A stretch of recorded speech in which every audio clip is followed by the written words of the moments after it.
কর্ণফুলীতে অবৈধ ট্রলিং জাল কারখানায় কোস্টগার্ডের অভিযান, কারিগর আটক।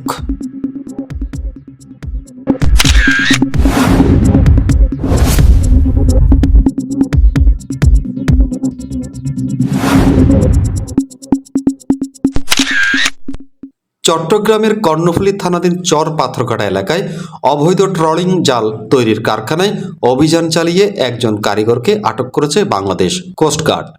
অভিযানে প্রায় ৩৬ লাখ টাকা মূল্যের ১২টি নিষিদ্ধ ট্রলিং জাল ও জাল তৈরির সরঞ্জাম জব্দ করা হয়।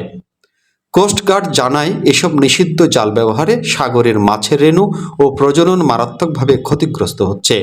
গোপন সংবাদের ভিত্তিতে গত ৭ জানুয়ারি ২০২৬ তারিখে এই অভিযান পরিচালনা করা হয়।